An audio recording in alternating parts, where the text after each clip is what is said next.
ආයුබෝවන් එක්වන්න අදත් ඇත්ත දැනගන්න ලංකාවේ අංක එකේ සමබර තොරතුරු ප්‍රකාශ ලයිව් ඇට් සමගින් මම නිමේෂ් විජේසූරිය. මම වින්ද්‍යා මාරමගේ අදත් මුලින්ම දකිමු ප්‍රධාන පුවත් සිරස්තල. පිළියන්දල පොලිස් බල ප්‍රදේශය ඇතුළු තවත් ප්‍රදේශ 7ක් හුදකලා කෙරේ. අදත් මුල්වටේ කොවිඩ් ආසාදිතයින් 1843 දෙනෙක්. නිරෝධායන නීති කඩන පිරිස් සොයා දිවයින පුරා පොලිස් මෙහෙයුම්. මේක මේ ආකාරයෙන් කරගෙන ගියොත් මේ පාරේ යන මිනිස්සු මේක බලාගෙන ඉඳලා ඊළඟට අද හවසත් ආයෙ කට්ටියක් එන්න පුළුවන්. සුපිරි ක්‍රිකට් ක්‍රීඩක උපුල් තරංගටත් කොවිඩ්. ළඟමාශ්‍රිතයින්ට වෛරසය වැළඳීම නිසා ඇමති මහින්දානන්දත් නිරෝධායනයට. කොවිඩ් සමග ඉන්දියානුවන් මුහුදු මගින් පැමිණීමේ අවදානමක්. විශේෂයෙන්ම අපේ මුහුදු තීරයේ විශාල වශයෙන් ඉන්දියානු පුරවැසියන් අනවසරයෙන් ඇතුල් වෙනවා. තෙල්දෙනියේ පොලිස් වෙඩිපත් වූ නිවසින් බෝම්බ සහ මත්ද්‍රව්‍ය ඇතුළු නීති විරෝධී භාණ්ඩ රැසක් මතුවේ. කොවිඩ් නිසා ඉන්දියාව මාඳුරේ ගිලෙද්දී ලක්ෂ ගණන් ජනයා කුම්භ මේලාවට සහ ඡන්දය සැමරීමට එක් වෙති.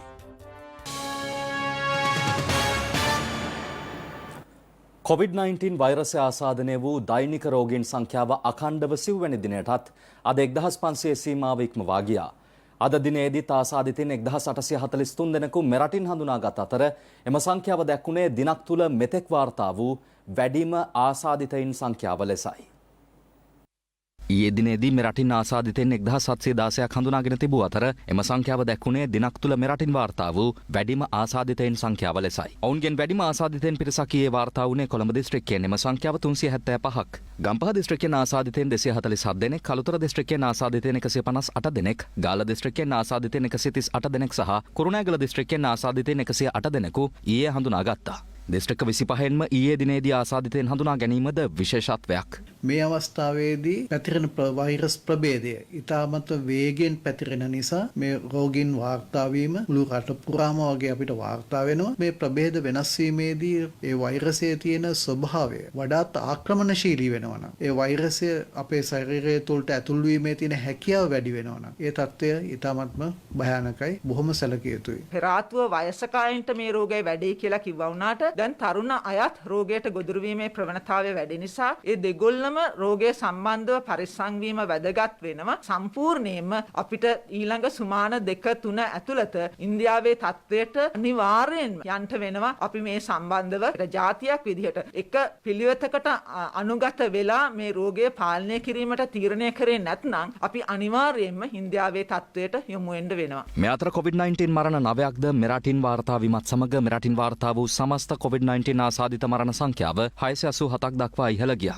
මේ රැල්ලේදී අපි දකිනවා තරුණ අය කිසිම රෝගයක් නැහැ. මේ ඊයේ හවසත් හොඳට හිටපු කට්ටිය අද ඇවිල්ලා ශ්වසන අපහසුතාව ඇවිල්ලා මරණයටපත් වෙනවා. එතකොට මේ මට කිසි අසනීපයක් නැහැ. මම හොඳ ෆිට් මිනිස්සෙක්. මට මේක හැදුනට බයක් වෙන්න දෙයක් නැහැ. එහෙම කතාවක් මේ පාර නැහැ. මේ ඕනෙම නිරෝගී පුද්ගලයෙකුට මේ තුන්වෙනි රැල්ලේ හැදෙන වෛරස් ප්‍රභේදයෙන් හැදුණු අයෙකුට මරණයටපත් වීමේ හැකියාවක් තියෙනවා. ඒක නිසායි මේ රෝගීන් ඉතාම බරපතල ලෙස පරිස්සම් වීමේ අවශ්‍යතාවය තියෙනවා. COVID-19 ආසාදිත මරණ සියල්ලම වාර්තා වෙනවද කියන එක සම්බන්ධව ගැටලුකාරී තත්ත්වයක් මහ ජනතාවට වගේම සෞඛ්‍ය අංශ වලටත් තියෙනවා. බිම් මට්ටමේ ඉන්න පැහැදිලිවම බිම් මට්ටමේ සිදුවන මරණ ඇතැම් අවස්ථාවලදී වාර්තා වෙන්නේ නැහැ. මේ පද්ධතිය යම් ගැටලු තියෙනවා කියලා පේන්න තියෙනවා. ඒ නිසා මේ අවධානය යොමු කරලා COVID-19 නිසා සිදුවෙන සියලුම මරණ රටවැසියන්ට සහ අනිකුත් පාර්ශ්ව වලට අනාවරණය කරන්න කටයුතු කරනවා නම් බලධාරීන් ඉතාම හොඳයි කියන එක තමයි පේන්න තියෙන්නේ. මේ අතර අදත් ප්‍රදේශ රැසකින් ආසාදිතයින් වාර්තා වුණා. නුවරඑළිය පොලිස් ස්ථානයේ 5 දෙනෙකුට COVID-19 වෛරසය ආසාදනය වී ඇති බවට අද හඳුනාගත් අතර එම පොලිස් ස්ථානයේ රථවාහන අංශය తాවකාලිකව වසා දමා තිබෙනවා. එමෙන්ම මොනරාගල ඔක්කම්පිටිය පොලිස් ස්ථානයේ ස්ථානාධිපතිවරයාටද COVID-19 වෛරසය ආසාදනය වී ඇති බවට අද හඳුනාගත්තා. මේගොඩ ආර්ථික මධ්‍යස්ථානයේ වෙළඳසැල් දෙකකින් ආසාදිතයින් වාර්තා වීමත් සමග එම වෙළඳසැල් తాවකාලිකව වසා දැමීමටත් ඔවුන්ගේ ආශ්‍රිතයන් නිරෝධායනය සඳහා යොමු කිරීමටත් සෞඛ්‍ය අංශ පියවර ගත්තා. ජයල සෞඛ්‍ය වෛද්‍ය නිලධාරී බල ප්‍රදේශය තුල කරන ලද අහඹු රැපිඩ් ඇන්ටිජන් පරීක්ෂණ 20කින් 17 දෙනෙකුම ආසාදිතයින් ලෙස හඳුනාගෙන තිබෙනවා. පාදුක්ක සෞඛ්‍ය වෛද්‍ය නිලධාරී කොට්ටාසයේ සිදු කළ PCR පරීක්ෂණ වලින්ද ආසාදිතයින් 42 දෙනෙකු හඳුනාගත් බව සෞඛ්‍ය අංශ සඳහන් කළා. මේ අතර රත්නපුර ඇලපාත ප්‍රාදේශීය ලේකම් කොට්ටාසයේ ගඟුල්විටිය ග්‍රාම නිලධාරී වසමේ කරන ලද PCR පරීක්ෂණ 84කින්ද ආසාදිතයින් 28 දෙනෙකු හඳුනාගෙන තිබෙනවා. බලපිටිය මූලික රෝහල් කාර්ය මණ්ඩලයේ 9 දෙනෙකුටද COVID-19 වෛරසය ආසාදනය වී ඇති බව සෞඛ්‍ය අංශ පවසනවා. එමෙන්ම ප්‍රතිකාර ලබා ගැනීම සඳහා පැමිණි රෝගීන් 10 දෙනෙකුටද වෛරසය ආසාදනය වී තිබෙනවා. අම්බලන්ගොඩ ප්‍රාදේශීය සභාවේ සභාපතිවරයාටද වෛරසය ආසාදනය වී ඇති බවට හඳුනාගත් අතර අම්බලන්ගොඩ නගර සභාවේ සභාපතිවරයාටද මීට පෙර වෛරසය ආසාදනය වී තිබුණා. මේ අතර ඊයේ දිනේදී කරන ලද PCR පරීක්ෂණයකින් ප්‍රවීණ ක්‍රිකට් ක්‍රීඩක උපුල් තරංගටද COVID-19 වෛරසය ආසාදනය වී ඇති බවට හඳුනාගෙන තිබෙනවා. ඒ අනුව ඔහු නියෝජනය කළ කණ්ඩායමේ සනත් ජයසූරිය ඇතුළු සෙසු ක්‍රීඩකයන්ද PCR පරීක්ෂණ සඳහා අද යලි යොමු කෙරුණු අතර එම පරීක්ෂණවල ප්‍රතිඵල හෙට දිනේදී ලැබීමට නියමිතයි. මේ තත්ත්වයත් සමග ලබන 4 වෙනිදා ආරම්භ වීමට නියමිතව තිබූ ශ්‍රී ලංකා ග්‍රේට්ස් 11 සහ ටීම් ශ්‍රී ලංකා කණ්ඩායම අතර තරගය කල් දැමීමටද ශ්‍රී ලංකා ක්‍රිකට් ආයතනය තීරණය කර තිබෙනවා. මේ අතර ආරක්ෂක අංශයේ නිලධාරියෙකුට සහ රියදුරන් දෙදෙනෙකුට COVID-19 වෛරසය ආසාදනය වී ඇති බවට හඳුනා ගැනීමත් සමග අමාත්‍ය මහින්දානන්ද අලුත්ගමගේ මහතා නිරෝධායනය සඳහා යොමු කර තිබෙනවා. පවතින තත්ත්වය සැලකිලිට ගනිමින් හිඟුරක්ගොඩ මූලික රෝහල කොවිඩ් ප්‍රතිකාර මධ්‍යස්ථානයක් ලෙස නම් කිරීමට සෞඛ්‍ය අංශ අද පියවර ගත්තා. රාජකිරිය නාවින්න සහ පල්ලේකැලේ ආයුර්වේද රෝහල්ද කොරෝනා ප්‍රතිකාර මධ්‍යස්ථාන ලෙස නම් කර තිබෙනවා. මේ අතර එක් ගුවන් යානයකින් මෙරටට පැමිණිය හැකි උපරිම සංඛ්‍යාව 75කට සීමා කිරීමටද සිවිල් ගුවන් සේවා අධිකාරිය පියවරගෙන තිබෙනවා. පවතින තත්ත්වය සැලකිලිට ගනිමින් පුද්ගලයන් ලියාපදිංචි කිරීමේ දෙපාර්තමේන්තුවේ සියලු මහජන සේවාවන් නැවත දැනුම් දෙනතුරු අත්හිටුවීමට තීරණය කළ බව එම දෙපාර්තමේන්තුවද නිවේදනය කළා. මේ අතර විවාහ උත්සව සහ අනෙකුත් උත්සව තහනම් කිරීමට ආණ්ඩුව තීරණය කිරීමත් සමග උත්සව ශාලාවල සංවිධානය කර තිබූ එවැනි උත්සව නිවෙස්වල පැවැත්වීමට ඇතැම් පිරිස් සූදානම් වී ඇති බවට තොරතුරු වාර්තා වී තිබෙනවා. රටේ ජනතාවගෙන් ඉල්ලා සිටිනවා එවැනි සාද උත්සව කිසිදු දෙයක් තමුන්ගේ නිවෙස්වල හෝ වෙනස් ස්ථානවල හෝ පැවැත්වීමෙන් වළකින්න කියලා. එපමණක් නෙවෙයි මේ සති දෙක තුන කොවිඩ් මේ තත්ත්වයේ තිබෙන කාල පුරාවට ඔබගේ නිවෙස්වලට එන ආගන්තුකයන් පවා භෝජන සංග්‍රහ එවැනි දේවල් පවා කරීමෙන් වළකින ලෙස අපි ඉල්ලා සිටිනවා. දිවයින පුරාම COVID-19 පැතිරීම දිනෙන් දිනම සීක්‍ර වෙමින් පවතිනවා. එය ඇතැම් ප්‍රදේශවල PCR පරීක්ෂණ වලින් රෝගීන් 25%කටත් වඩා වැඩියෙන් වාර්තා වන තරමටම උග්‍ර වී ඇති බව සෞඛ්‍ය අංශ අද තහවුරු කළා. මේ තත්ත්වය මෙසේ පැවතියහොත් ඉන්දියාවේ තත්ත්වයම රට තුළ ඇති විය හැකි බව සෞඛ්‍ය අංශ අනතුරු ඇඟවීම් සිදු කළත් ඒවා නොසලකා අදත් තැන තැන කොවිඩ් නීති නොතකා සැරිසරූ පිරිස් පිළිබඳව දිවයිනේ ප්‍රදේශ රැසකින්ම වාර්තා වුණා. COVID-19 වෛරසය පැතිර යාම හමුවේ සෞඛ්‍ය අංශ විසින් නිකුත් කර ඇති නිර්දේශ නිසි අයුරින් පිළිපදින්නේද යන සොයා බැලීමට පොලිසිය සහ සෞඛ්‍ය අංශ දිවයින පුරා තවදුරටත් මෙහෙයුම් ක්‍රියාත්මක කර තිබෙනවා. ටීවී එකේ කියනවා හැම එකම දැනුවත් කිරීමක් කරනවානේ. ඔක් කරන්න එපා. දැන් ඕගොල්ලෝ ගෙවල් වලට ගිහිල්ලා ඔය කෑම ගන්නම කරන්නේ. සමාජ දුරස්ථභාවය තියාගෙන තමන්ට අවශ්‍ය දේ අරගෙන ඉක්මනට යන්න කියන්නේ. පැහැදිලිද කියන්නේ? ඔය වාක්‍ය ගාන මොනවද කරන්නේ? අරක උඩ මුණ. කෑම එක උඩ මුණ. ඊළඟ මාක්ෂයක් මාරු කරගෙන අත්පය හොදාගෙන එක්ක අත හොදාන එක්ක දැන්න ඒක පිටින් දානවා කම්පියුටර් සැනිටයිසර් බෝතලයක් තියලා විතර හිටවලා කියනවා. ඒ මාත්‍ය බාගර දාන්නේ. මේ මාත්‍ය PCR එකට යොමු කරන්න. ගන්න. පිටකට දාගන්න. පිටකට දාගන්න.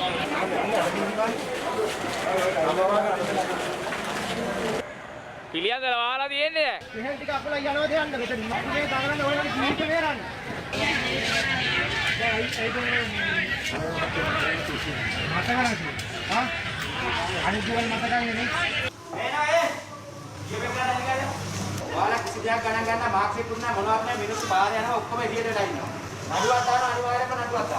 පොලිස් මාධ්‍ය ප්‍රකාශකවරයා සඳහන් කළේ ඊයේ දිනේදී සිදු කළ මෙහෙයුම් වලින් 187 දෙනෙකු අත්අඩංගුවට ගෙන ඇති අතර ඉන් වැඩිම පිරිසක් ත්‍රිකුණාමලය ප්‍රදේශයෙන් අත්අඩංගුවට ගත් බවයි. මීට අමතරව 21 දෙනෙක් ගල්කිස්ස ප්‍රදේශයෙන් අත්අඩංගුවටගෙන තිබෙනවා. ඒ අත්අඩංගුවටගෙන තිබෙන 21 දෙනා අතර සම්බාහන ආයතනයක නිරෝධායන රීති උල්ලංඝනය වන ආකාරයට කටයුතු කළ කාන්තාවන් 30 දෙනෙක් සහ පිරිමි පුද්ගලයන් 5 දෙනෙක්ද වෙනවා. මේ අතර නිරෝධායන රීතිවලට අනුගත නොවී කොටදෙනියාව ප්‍රදේශයේ හුදකලා කර ඇති ප්‍රදේශවල පිරිසක් මා ඔයේ දියනාමින් සිටින බවට ලද තොරතුරකට අනුව කොටදෙනියාව පොලිසිය අද වැටලීමක් කළා.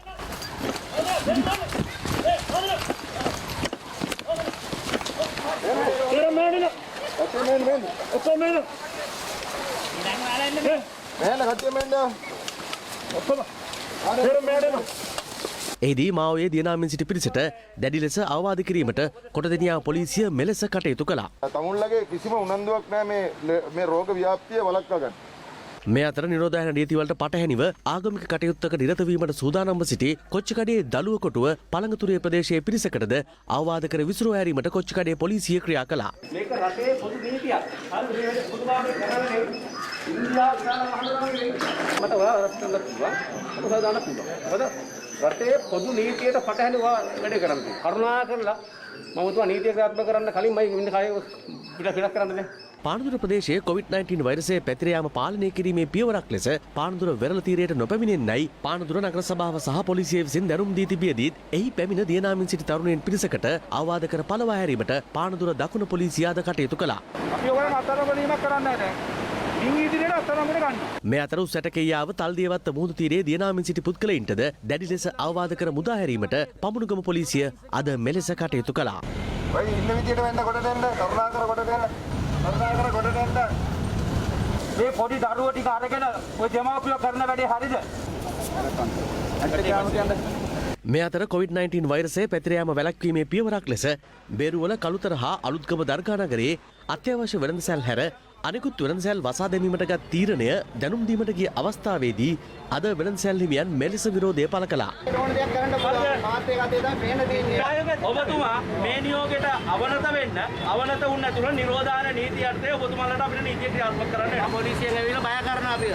තුවක්කු බෙන්නගෙන තුවක්කු තියාගෙන ඔයාට පෙන්නුවා තුවක්කුව තියෙනවා මොබයිල් එකේ ආරක්ෂාවට. ඔබතුමා මේ නැති දේවල් ප්‍රශ්න ඇති කරන්න හදන්න එපා. ඔබතුමා නැති ප්‍රශ්න අවශ්‍ය කරන්න එපා. මෙතන කණ්ඩායමක් රැස් කරන්න එපා. නීති විරෝධී රැස්වීමක් කරලා ඔබතුමා අත්දැකීම් කුඩ ගන්න. අපි අම්මේ කඩේට යන්න ඔබතුමා. කෙසේ වෙතත් පසුව වෙළඳසැල් වසා දැමීමට පොලිසිය පියවර ගත්තා.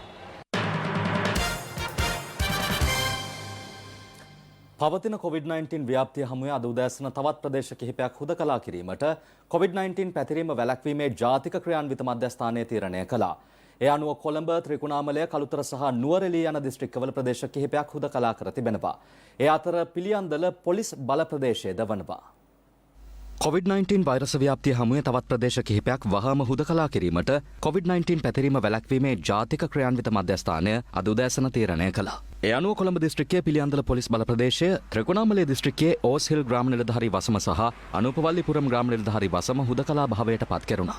අද දින වන විට කැස්බෑව සෞඛ්‍ය වෛද්‍ය නිලධාරී කොට්ටාශයට PCR සංඛ්‍යාව 200කින් 63 දෙනෙක් ආසාදිත තත්වයට පත් වෙලා වාර්තා වුණා. නිරෝධායනය කරන ලද නිවෙස්වල වාර්තා වෙන රෝගීන් ප්‍රමාණයට වඩා නිරෝධායනය නොකරන ලද ස්ථානවලින් අහඹු ලෙස කරන පරීක්ෂණ වලින් සහ පෞද්ගලික ආයතන වලින් සිදු කරගන්නා පරීක්ෂණ වලින් රෝගීන් වාර්තා වීමේ ප්‍රවණතාවය මේ වෙනකොට 60% දක්වා මට්ටමකට ඉහළ ගිහින් තියෙනවා. කළුතර දිස්ත්‍රික්කයේ වලාන උතුර ග්‍රාම නිලධාරී වසම, වැකඩ බටහිර, කිරිබේරිය සහ මාළමුල්ල යන ග්‍රාම සේවා වසම්ද මේ වන විට පවතින්නේ හුදකලා තත්ත්වයේ. නුවරඑළිය දිස්ත්‍රික්කයේ නිල්දණ්ඩාහින්න ග්‍රාම නිලධාරී වසමද වෛරස ආසාදිතයෙන් වැඩි වශයෙන් වාර්තා වීම හේතුවෙන් හුදකලා කර තිබෙනවා. මේ අතර ඊයේත් ප්‍රදේශ කිහිපයක් හුදකලා කිරීමට කටයුතු කෙරුණා. ඒ අනුව රත්නපුර දිස්ත්‍රික්කයේ කලවාන පොලිස් බල ප්‍රදේශයේ හපුගොඩ ග්‍රාම නිලධාරී වසම තවදුරටත් හුදකලා තත්ත්වයේ පවතිනවා. ගාල්ල දිස්ත්‍රික්කයේ අම්බලන්ගොඩ පොලිස් බල ප්‍රදේශයේ ගොඩහේන සහ තල්ගස්ගොඩ යන ග්‍රාම නිලධාරී වසම්ද ඊයේ සිට හුදකලා කෙරුණේ ආසාදිතයින් වැඩි වශයෙන් වාර්තා වීම හේතුවෙන්. අම්පාර දිස්ත්‍රික්කයේ දෙහිඅත්ත කණ්ඩිය පොලිස් බල ප්‍රදේශයට අයත් ග්‍රාම නිලධාරී වසම් කිහිපයක්ද පවතින්නේ හුදකලා තත්ත්වයේ. මේ අතර හුදකලා කර ඇති ප්‍රදේශවල සිටින පිරිස් කටයුතු කළ යුතු ආකාරය සම්බන්ධයෙන් පොලිස් මාධ්‍ය ප්‍රකාශක නියෝජ්‍ය පොලිස්පති නීතිඥ අජිත් රෝහණ මහතා මෙලෙස අදහස් පළ කළා. ඔබ යම්කිසි හුදකලා කරන ලද ප්‍රදේශයක සිටිනවා නම් ඔබ එම ස්ථානයෙන් පිටතට කිසිම හේතුවක් නිසා නොයා යුතුයි. ඒ වගේම පිටස්තර පුද්ගලයන් එම හුදකලා කරන ප්‍රදේශවලට ඇතුල් වීම සිදු නොකළ යුතුයි. මෙසේ කටයුතු නොකළහොත් ඒ අයට එරෙහිව ඉතා දැඩිව නීතිය ක්‍රියාත්මක කිරීමට සිදු වෙනවා. ඒ අය ගමන් කිරීමට යම් වාහනයක් උපයෝගී කර ගන්නවා නම් ඒ වාහනය නිරෝධායන රීතීන් යටතේ පොලිසිය බාරයටගෙන මුද්‍රා තැබීමට සිදු වෙනවා. ඒ විතරක් නෙමෙයි ඒ අදාළ වාසස්ථාන ආදිය සියල්ලත් මුද්‍රා කිරීමට සිදු වෙනවා. ඉන්දියාවේ සිට මෙරටට නීති විරෝධී ආකාරයෙන් පැමිණ පුත්තලම් ප්‍රදේශයේ සිටියේදී අත්අඩංගුවටගත් කාන්තාව කරුණු රැසක් සංගවා ඇති බව පොලිස් මාධ්‍ය ප්‍රකාශක නියෝජ්‍ය පොලිස්පති නීතිඥ අජිත් රෝහණ මහතා ප්‍රකාශ කළා. ඇය ඉන්දිය දීවර බෝට්ටුවකින් පැමිණ පසුව අතරමඟදී මෙරට දීවරයින්ගේ බෝට්ටුවකින් ශ්‍රී ලංකාවට පැමිණ ඇති බවට මෙවන විට සිදු කර ඇති විමර්ශන වලින් කරුණු අනාවරණ වී ඇති බවයි නියෝජ්‍ය පොලිස්පතිවරයා වැඩිදුරටත් සඳහන් කළේ. නීති විරෝධී ලෙස මුහුදු මගින් ඉන්දියාවත් ශ්‍රී ලංකාවත් අතර සිදුවන විවිධ ජාවාරම් පිළිබඳව පසුගිය කාලයේ දිගින් දිගටම වාර්තා වුණා. ඒවා බැඳලීමේ මෙහෙයුම් නාවික හමුදාවෙන් දිගින් දිගටම සිදුවන පසුබිමකයි ඉන්දියාවේ සිට බෝට්ටු මගින් කාන්තාවන් දෙදෙනෙකු මෙරටට පැමිණීම ගැන වාර්තා වී තිබුණේ.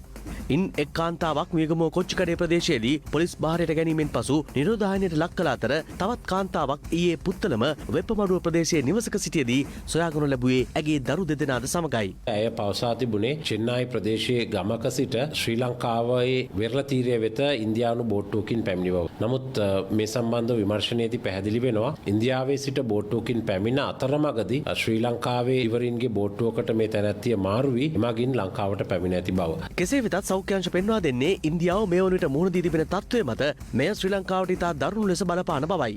විශේෂයෙන්ම අපේ මුහුදු තීරයේ විශාල වශයෙන් ඉන්දියානු පුරවැසියන් අනවසරයෙන් ඇතුල් වෙනවා. එහෙම ඇතුල් වෙලා තවත් ප්‍රබෝධයක් රට තුළ වාර්තා වුණොත් අපි මින් එහාට ගියපු අර්බුදයකට මුහුණ දෙනවා.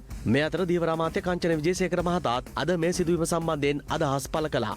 තොරතුරු ලැබෙමින් පවතිනවා දීවර යාත්‍රා හරහා ඉන්දියාවේ සිටින පිරිස් ලංකාවට ඇතුල් වීමට උත්සාහයන් දරන බවට උපදෙස් ලබා දීලා තියෙනවා. විශේෂයෙන්ම දීවර දෙපාර්තමේන්තුව සහ දීවර වරාය නීතිගත සංස්ථාවට නාවික හමුදාවට ඒ දීවර යාත්‍රාවල පැමිණෙන පිරිස් පිළිබඳව මීට වැඩි අවධානයෙන් කටයුතු කරන්න කියලා. දීවර දෙපාර්තමේන්තුව දීවර කාර්මික මහතුන්ට තවදුරටත් දැනුම් දීමට කැමැති. මහමුදේ දීවර කටයුතු වල යෙදීමේදී කිසිදු බාහිර පාර්ශ්වයක් සමග සම්බන්ධතා නොපවත්වන ලෙසට විශේෂයෙන්ම ඉන්දියා දීවරයින් සමග ගනුදෙනු කිරීම, භාණ්ඩ හුවමාරු කිරීම හෝ ඔවුන් යාත්‍රාවලට නංවා ගැනීම සිදු නොකළ යුතුයි. ඉතින් අපිට සාක්ෂි සාධක තියෙනවා ඒ වගේ ගනුදෙනු පවත්වනවා කියලා. මේ අතර රජයේ අවසරය මත ඉන්දියානුවන් මෙරටට නිරෝධායනය සඳහා ගෙන්වා ගැනීම ගැන අද විවිධ මත පළ වුණා.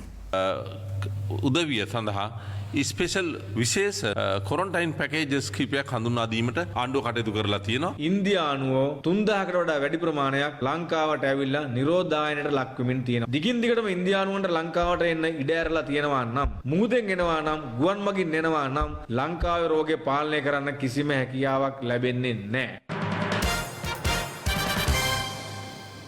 දේශපාලන පක්ෂ බෙහෙදයකින් තොරව කොවිඩ් මර්ධනය සඳහා සියලු දෙනා එක්විය යුතු බව විපක්ෂ නායක සජිත් ප්‍රේමදාස මහතා පවසනවා. මාධ්‍ය වෙත විශේෂ ප්‍රකාශයක් කරමින් විපක්ෂ නායකවරයා මේ බව සඳහන් කළා.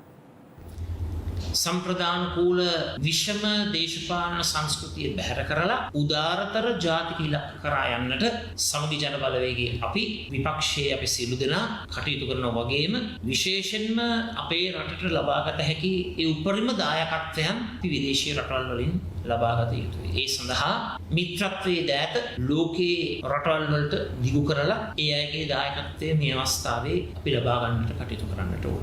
කොවිඩ් පරාජය කිරීමට අපි හැමෝම එකට එකතු වෙන්නට ඕන. හැමෝම එකට එකතු වෙලා කොවිඩ් පරාජය කරලා ඉන්පසු අපිට පුළුවන් අපේ දේශපාලන මතිමතාන්තර ඉදිරිපත් කරමින් ප්‍රජාතන්ත්‍රවාදී දේශපාලනය ක්‍රියාත්මක කරන්න. එතෙක් මාගේ ඒකායන ඉල්ලීම සියලුම දෙනාගෙන් අපි අත්වැල් බැඳගෙන මේ අමාරු වෙලාවේ රටක් හැටියට එක්සේසත් වෙලා රට ගොඩනගන්නට අපි කටයුතු කරමු.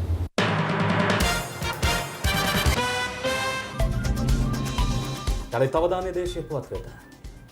රක්ෂිත බන්ධනාගාර ගත කර සිටින සමස්ත ලංකා මහජන කොංග්‍රසයේ නායක රිෂඩ් බදියුදීන් මන්ත්‍රීවරයා නිදහස් කරන ලෙස බල කරමින් ස්ථාන කීපයක අදත් විරෝධතා පැවැත්වුණා. පුත්තලම, වවුනියාව, අම්පාර සහ කොළඹ යන ස්ථාන කීපයක පැවති මෙම විරෝධතා පිළිබඳව අප වාර්තාකරුවන් සඳහන් කළා. මේ වන විට රක්ෂිත බන්ධනාගාර ගත කර සිටින සමස්ත ලංකා මහජන කොංග්‍රසයේ නායක රිෂඩ් බදියුදීන් මන්ත්‍රීවරයා නිදහස් කරන ලෙස ඉල්ලා පසුගිය දින කිහිපයේදී ස්ථාන කිහිපයකදීම විරෝධතා පැවැත්වුවා. කල්මුනේ බස් නැවතුම්පොළ ඉදිරිපිටදී අද උදෑසන වෙන විරෝධතාවක් සංවිධානය කර තිබූ අතර අධිකරණ නියෝගයක් මත එම පිරිස විසිරුවා හැරීමට පොලිසිය පියවරගෙන තිබුණා. පසුව පිරිස කල්මුනේ ජුම්මා පල්ලිය ඉදිරිපිටට ගොස් තනිව විරෝධය පළ කළ බවයි අප වාර්තාකරු පැවසුවේ. ඒ පොලිසිය අවවාද නොතකමින් මම මට එන්න පුළුවන් නේ. මම තනියම එනවා.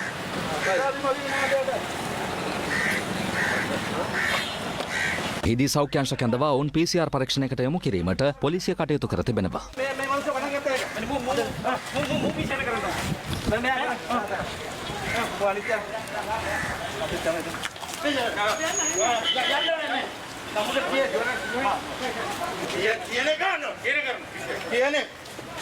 මේ විරෝධතාව ආවරණය කිරීමට පැමිණි මාධ්‍යවේදීන් දෙදෙනෙකුද මෙහිදී පොලිසිය මැදිහත් වීමෙන් PCR පරීක්ෂණයකට යොමු කිරීමට පියවරගෙන තිබෙනවා. මේ අතර පුත්තලම නගරයේදීද අද රිෂාඩ් බදියුදීන් මන්ත්‍රීවරයා නිදහස් කරන ලෙස ඉල්ලා තවත් විරෝධතාවක් සංවිධානය කර තිබුණා.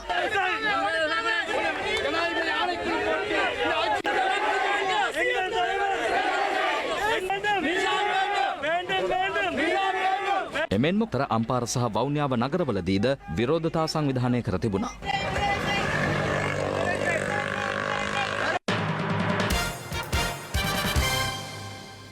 සෑම ගෙවත්තකටම කහපැල බඳුනක් ලබා දීමේ ජාතික වැඩසටහන ජනාධිපති ගෝඨාභය රාජපක්ෂ මහතාගේ ප්‍රධානත්වයෙන් ආරම්භ වුණා. ඒ එතුමාගේ මිරිහානේ පිහිටි නිවසේදී. සෑම ගෙවත්තකටම කහපැල බඳුනක් ලබා දීමේ ජාතික වැඩසටහන ජනාධිපති ගෝඨාභය රාජපක්ෂ මහතාගේ ප්‍රධානත්වයෙන් ආරම්භ වුණා. ඊයේ පෙරවරුවේ එතුමාගේ මිරිහාන නිවසේදී වැඩසටහනේ ආරම්භය සනිටුහන් කරමින් කහපැලයක් රෝපණය කිරීම සිදු කෙරුණා. මෙම වැඩසටහන යටතේ නිවසේ කහවශතාවය තම ගෙවත්තෙන්ම සපුරා ගැනීමට හැකි අයුරින් එක් පවුලකට කහපැල 5 බැගින් කහපැල ලක්ෂ 15ක් බෙදා දීමට නියමිතයි. සෑම ප්‍රදේශයකම ගොවිජන සේවා මධ්‍යස්ථානවල කෘෂිකර්ම ව්‍යාපෘති නිලධාරීන් හරහා මෙම කහපැල ලබා ගැනීමේ හැකියාව පවතිනවා.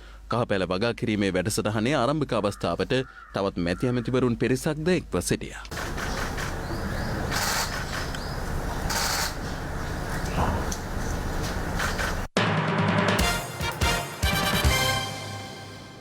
තෙල්දැනිය පොලිසිය බැටලීමකට ගිය අවස්ථාවේ ඇති වූ කලහකාරී තත්ත්වයක් පාලනය කිරීමට පොලිසිය වෙඩි ප්‍රහාරයක් එල්ල කර තිබෙනවා. දිගන අඹගහවත්ත ප්‍රදේශීය නිවසක් පැටලූ අවස්ථාවේදී එහි සිටි පිරිසක් පොලිසියට පහර දීම නිසා මෙම වෙඩි තැබීම සිදු කළ බවයි පොලිසිය පැවසුවේ.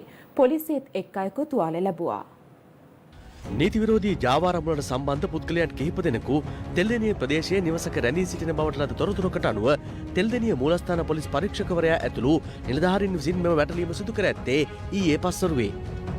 පොලිසිය අදාළ නිවස වැටලූ අවස්ථාවේදී සැකකරුවන් පලා යාමට උත්සාහ දරා ඇති අතර මූලස්ථාන පොලිස් පරීක්ෂක ඇතුළු නිලධාරීන් ඔවුන් අත්අඩංගුවට ගැනීමට උත්සාහ කර තිබෙනවා. එහිදී නිවසේ සැඟව සිටි පුද්ගලයෙකු මූලස්ථාන පොලිස් පරීක්ෂකවරයාට පොරවකින් පහර දීමට උත්සාහ දරා ඇති අතර පොලිස් නිලධාරීන් ඔහුට වෙඩි ප්‍රහාරයක් එල්ල කර ඇත්තේ එම අවස්ථාවේදී. එහිදී තුවාල ලැබූ එක් පුද්ගලයෙක් මහනුවර රෝහලට ඇතුළත් කර තිබෙනවා. මේ සිද්ධියේදී තුවාල ලැබූ පුද්ගලයා ඇතුළු තවත් පුද්ගලයන් 5 දෙනෙක් පොලිස් භාරයට ගෙන තිබෙනවා. ඔවුන් එම ප්‍රදේශයේ සිදු මහා පරිමාණ ගවසොරකම් ඒ වගේම මද්‍රව්‍ය ජාවාරම් වලට සම්බන්ධ පුද්ගලයන් බවටයි අනාවරණය වී තිබෙන්නේ. මෙහිදී අත්අඩංගුවටගත් පුද්ගලයන් 5 දෙනාගෙන් එක් පුද්ගලයෙකු මීට කලකට පෙර බන්ධනාගාරයෙන් මිදී පලා ගිය අයෙකු බවටත් අනාවරණය වී තිබෙනවා. අද පෙරවරුවේ පොලිස් විශේෂ කාර්ය බළකාන නිලධාරීන්ගේ සහාය ඇතුව අදාළ සැකකටයුතු නිවස දැඩි සෝදිසියකට ලක් කළා. ඊයේ පසුරේ වැටලීම සිදු කළ අවස්ථාවේ සිට නිවසේ ඇඳක් යට සැඟව සිටි තවත් පුද්ගලයෙකු පොලිසිය අත්අඩංගුවට ගත්තේ අද පෙරවරුවේදී.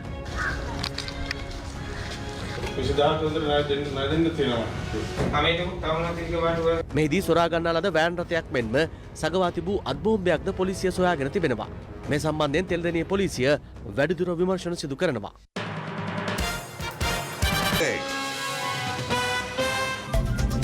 ඔබ නවතත් ලයිව් එකේ සමගින් මෙරට ඉදිවන සිව්වන අධිවේගී මාර්ගයේ දෙවන කොටස එළඹෙන මැයි මාස ජනතා අයිතියට පත් කිරීමට නියමිතයි. සුන්දර පරිසරයක් ඔස්සේ ඇදී යන මෙම අධිවේගී මාර්ගය සැලකෙන්නේ මෙරට අලංකාරම අධිවේගී මාර්ගය ලෙසයි. මෙරට විශේෂ තැන් සොයා යන අයිකන් 8 විශේෂාංගයෙන් අප මුලින්ම විමසා බලන්නේ මධ්‍යම අධිවේගී මාර්ගයේ තත්ත්වයයි.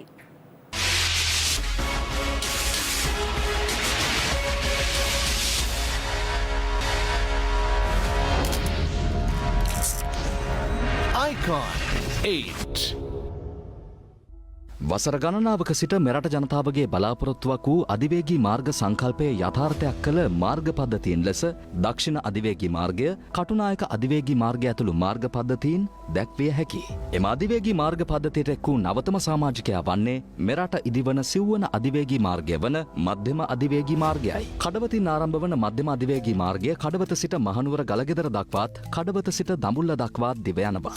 මධ්‍යම අධිවේගී මාර්ගයේ කඩවත සිට මීරිගම දක්වා කොටසේ දුර කිලෝමීටර 37ක් වන අතර මීරිගම සිට කුරුණෑගල දක්වා වූ කොටසේ දිග කිලෝමීටර 39.9ක්. පොතුහැර සිට ගලගෙදර දක්වා කිලෝමීටර 32.5ක් මෙන්ම කුරුණෑගල සිට දඹුල්ල දක්වා වූ කොටස කිලෝමීටර 60.3ක දිගකින් යුක්තයි. මධ්‍යම අධිවේගී මාර්ගය කණුමැති නිදිවන පාලම් 12කින් සමන්විත අතර පෙට්ටි බෝක්කු 125ක්, හරස් මාර්ග සඳහා ගුවන් පාලම් 4ක් මෙන්ම හරස් මාර්ග සඳහා භූගත මාර්ග 34කින්ද සමන්විත වනවා. මෙහි ඉදිකිරීම් කටයුතු අදියර 4කින් සිදුවන අතර දෙවන අදියර වන මීරිගම සිට කුරුණෑගල දක්වා වන කොටස මේ වසරේ මැයි මාස 31 වෙනිදා වන විට ඉදිකිරීම් අවසන් කිරීමට නියමිත බැවින් අප මීරිගම සිට දිවෙන කොටසේ වත්මන් තත්ත්වය පිළිබඳව විමසා බැලුවා. මේ තමයි මධ්‍යම අධිවේගී මාර්ගය. විශේෂයෙන්ම ජනතාවගේ විශ්වාසයක් තිබෙනවා ලංකාවේ දැනට ඉදූ අධිවේගී මාර්ග අතරින් සුන්දරම අධිවේගී මාර්ගය මෙම අධිවේගී මාර්ගය වන බවට. අද Live at 8 Icon 8 වැඩසටහනේ මේ විදිහට අපි මධ්‍යම අධිවේගී මාර්ගයේ මීරිගම සිට පොතුහැර දක්වා වූ කොටස නිරීක්ෂණය කරන්නට තමයි මේ සූදානම් වෙන්නේ. අපි යමු.